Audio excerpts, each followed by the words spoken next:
নমস্কার, কেমন আছেন সবাই? আশা করি সবাই ভালো আছেন।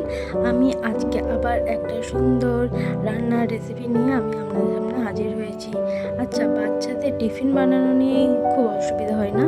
মনে হয় আজকে কী টিফিন বানিয়ে দিতে পারি, আরে শর্টকাট ক্ষীরের পোলাও যদি বাচ্চাদের টিফিনে দেওয়া হয়, তাহলে তারা একদম হাসি মুখে টিফিনটাও খেয়ে নেবে, আর তার সঙ্গে আমাদেরও খাটনি কমবে।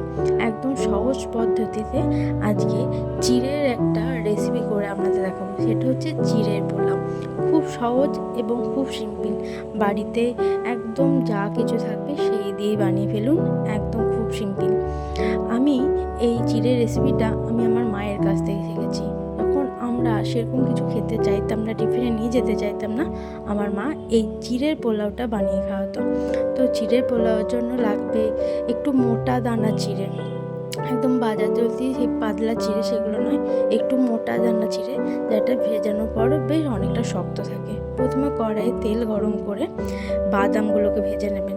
তারপরে সেই কড়াইয়ে আবার একটু তেল দেবেন, আর তাতে সর্ষে আর একটা শুকনো লঙ্কা ফোড়ন দেবেন, আর একটু কারি পাতা ফোড়ন দিতে পারেন, কিন্তু আমার কাছে কারি পাতাটা ছিল না, তার জন্য আমি জাস্ট সর্ষে আর শুকনো লঙ্কা ফোড়নে দিয়েছিলাম।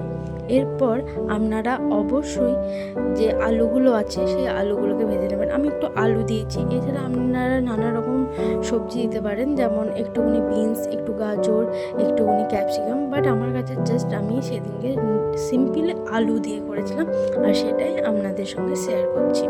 আলুগুলোকে একটু চৌকো চৌকো করে কেটে নেবেন, ছোট ছোট করে চৌকো চৌকো, অনেকটা আলু পোস্তর মতন। এরপর ওপর থেকে একটু নুন আর সামান্য একটু হলুদ দিয়ে সেটাকে বেশ ভালো করে ভেজে নেবেন। এমন ভাজবেন যাতে এটা সিদ্ধ হয়ে যায়। দেখতে পাচ্ছেন এই যে খুন্তি করে আমরা কেটে কেটে দেখাচ্ছি, আলুটা কিন্তু প্রপারলি বয়েলড হয়ে গেছে অ্যান্ড সেটা কিন্তু সিদ্ধ হয়ে গেছে।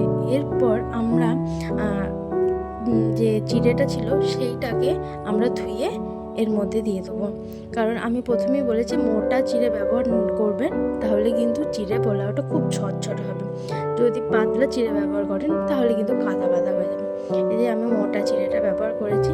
এবার চিড়ের সঙ্গে এই আলুটা ভালো করে মিশিয়ে নিতে হবে, মানে খুব ভালো করে ফ্রাই করে নিতে হবে। আর আমি আলুর সঙ্গে অলরেডি হলুদ আর নুন দিয়ে রেখেছি, তাই এখন আর নুন দেওয়ার কোনো প্রয়োজন নেই।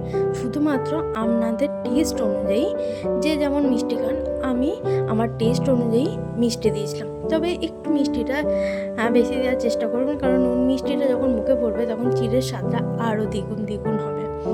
তো আমি আমার স্বাদ মতন চিনিটা দিয়ে দিয়েছি।